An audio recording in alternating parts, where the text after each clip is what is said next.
테슬라 투자 소식입니다. 테슬라, 중국 배터리 재료 공급 업체와 계약 체결.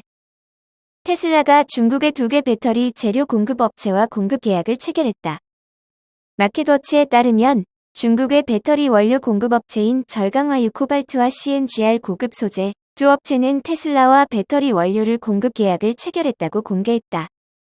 절강화유 코발트는 코발트 및 기타 금속 가공 업체이다. 코발트를 기반으로 한 EV 배터리는 일반적으로 비용이 더 많이 들고 주행거리가 더 길어 고가의 장거리 차량에 사용된다. 테슬라와의 거래는 2022년부터 2025년까지 진행된다.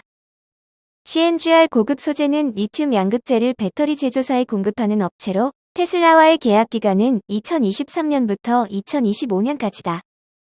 이에 앞서 제너럴 모터스는 한국 LG화학으로부터 리튬 양극재, 미국의 리튬 채굴업체 리벤트와 배터리 소재 공급 계약을 체결했다.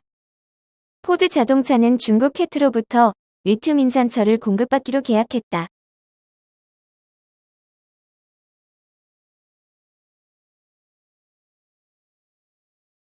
니오 투자 소식입니다. 중전기자동차 니오 헝가리에 배터리 공장 세운다. 중국 전기자동차 업체 니오가 유럽 헝가리에 배터리 공장을 설립한다.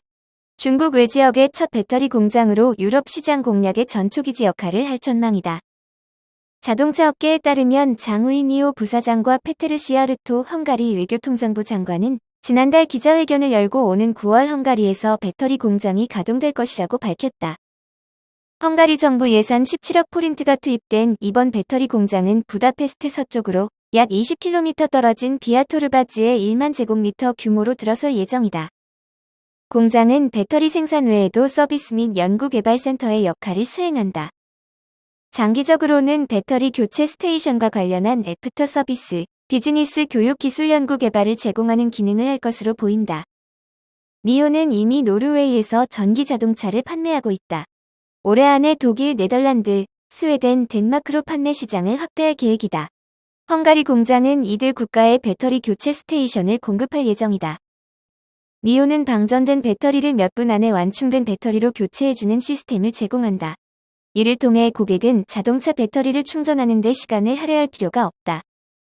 이 기술은 몇 년 전 샤이 아가씨가 베터 플레이스와 함께 선보이기도 했지만 시장 정착에는 실패했다.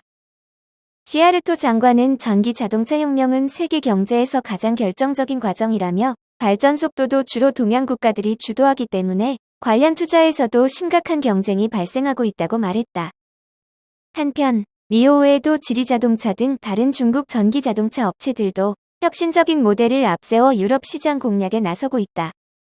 중국에서 메르세데스벤츠와 덴자 신에너지 자동차 합작 법인을 운영하는 바이디는 8월 네덜란드에서 유럽 진출 계획을 공개할 예정이다.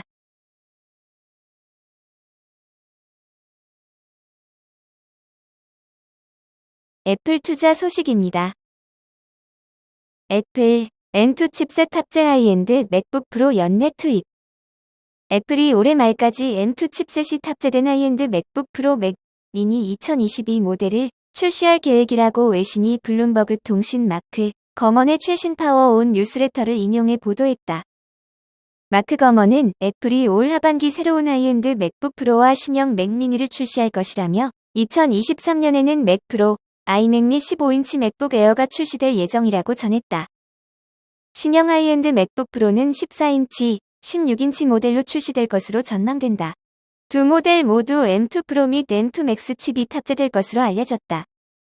또 디자인은 이전 모델과 동일하지만 내부 사양이 개선될 것으로 예상된다.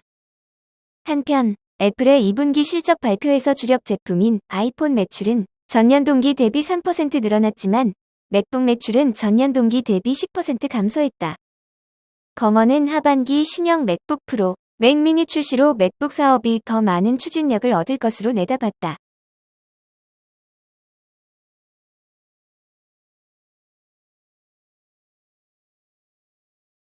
TSMC 투자 소식입니다. TSMC 애리조나주 공장 상량식 2024년 양산 예정. 글로벌 파운드리 업체 대만 TSMC의 애리조나주 공장이 상량식을 했다고 야후 파이낸셜이 보도했다. TSMC는 지난 2020년에 미국 애리조나주 오나노 공장의 설립 계획을 발표했고 투자 규모는 120억 달러이며 지난해부터 건설하기 시작했다. 16개월을 걸쳐 TSMC는 애리조나주에 있는 팹 21 건설 현장에서 상량식을 열었다. 상량식은 목조 건물 최상부에 종도리를 올리고 골격이 완성된 단계로 가장 어려운 공사를 마쳤다는 의미를 담고 있다. 팹 21이 완공되면 장비 설치 단계에 들어간다. 시장에서 팹 21은 내년 1분기에 장비를 설치할 것이라고 예측했지만 공사 진도에 따라 앞당겨질 가능성이 있다.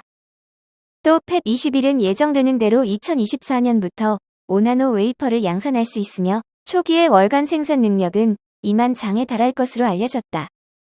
애리조나주 공장 건설하는 데에 근로자 부족과 예상보다 높은 건설 비용 등 문제를 겪었다. 뮤더인 TSMC 회장은 지난달에 열린 법인 설명회에서 애리조나주 공장의 건설 비용은 예상보다 높은 것은 사실이지만 고객사 수요가 높고 자사도 적극적으로 현지 사업을 확장할 것이기 때문에 미국 정부에 보조금을 쟁취할 것이라고 말했다. 이어 미국 공장은 모든 고객사에 서비스를 제공할 것이며 합작 공장 설립 계획은 없다고 강조했다. 미국 정부가 반도체 생산 능력을 강화하기 위해 520억 달러를 지원할 법안을 발의했고 상원을 통과했다. 미국 외에 일본, 유럽 등도 반도체 생산 능력을 높이기 위해 반도체 제조 건물들을 현지에 공장 설립을 호소하고 있다. TSMC는 일본 기업 소니와 합작해 구마모토현에 공장을 설립하고 있다. 구마모토 공장은 지난 4월에 착공했고 건설 시간은 2년으로 예상됐다. 일본과 미국 외에 TSMC는 유럽에서도 공장을 설립할 소문이 퍼지고 있지만 뮤더인 회장은 유럽 등 지역에서 공장 설립 여부는 아직 평가 중이라고 말했다. 이어 자사가 해외에서 공장을 건설할 때 우선적으로 고려하는 것은 고객의 수요인데 유럽에 있는 고객사가 상대적으로 적기 때문에 아직 평가하고 있으며 구체적인 공장 설립 계획은 없다고 설명했다.